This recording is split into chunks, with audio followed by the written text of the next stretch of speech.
And I think this individual who wrote in is one of those people because she sort of mentioned talking about like self-help books or therapy. She's done a lot. That she's like, that's a part of her world. And she's like, yeah, like that sounds like something exciting. And that sounds like something like growth. And it sounds like her partner just doesn't look at it the same way at this point, at least. So how do we help this listener with some tools and some options? Because the first thing, that I'm thinking about is boundaries, right? Like if I'm in a relationship with someone and I'm requesting something, I'm asking for a need, and they're saying no, what's the boundary to that? I mean, that's a hard one because I feel like there's work before the boundaries, right? That's great. Because this person has tried. She's tried to have a conversation and it's gotten shut down over and over. It's got shoved back on her, like the title, "It's not me, it's you." And so I think this person, like, it's going to be really helpful to engage in just personal growth on her own. And she has to just sort of, whether it's just, a book or an online program or a therapist or some sort of faith-based, whatever it is that for her is an entryway into figuring out what's going on for me internally and how do I get to the point of knowing where my boundary is. Yes, because if she's truly like, if this doesn't change, this will not work for me. It will not be sustainable. Like, she's going to have to find a way to say that at some point. I like that you said that because just getting support from whatever it is, like you said, in the community, a therapist, spiritually, whatever it might be, now you're not alone in it. Now you're kind of understanding what is it that I'm going to be needing in order to feel okay about this situation that's happening. Hence, boundaries may come later on for sure, especially if one person has been over-functioning in the relationship for a really long time.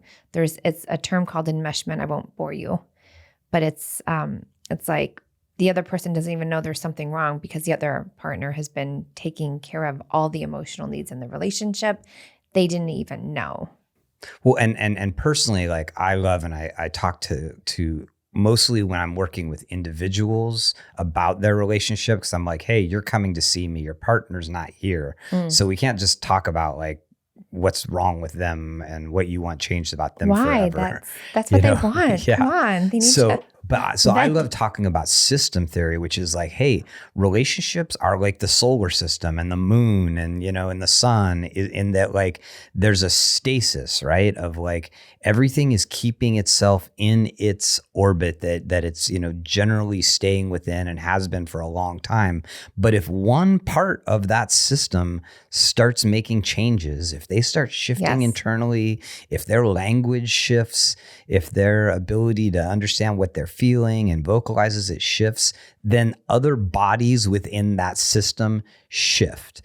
The scary part, we don't know exactly, if the moon moved, maybe some scientists would be able to tell us, but if the moon moved 150 miles in one direction, I'm not sure what would happen to the earth. And that's what would happen in a relationship is you start changing. You're not sure how your partner is going to react. And it's scary. But what we do know is if one person changes, it does change the system, usually for the better, because that person is changing because things do not feel good.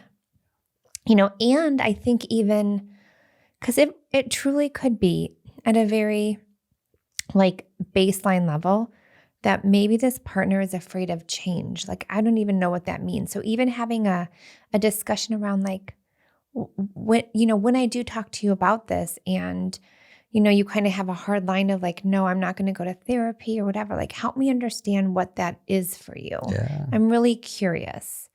Don't make assumptions, but just be real curious about that. Like, absolutely not. I think I love what you said there, Tarah, because I think maybe I was falling into a little bit of a place of like maybe some of the lack of hope that this listener has. And what you maybe could give her is some hope here is like, maybe there's interesting ways you could approach this conversation differently that you might get your partner to talk about it in a slightly different way. And curiosity is definitely a way of like, hey, I've asked you about this before and you seem like you're not there, and I totally honor that, but could you just help me understand a little bit more?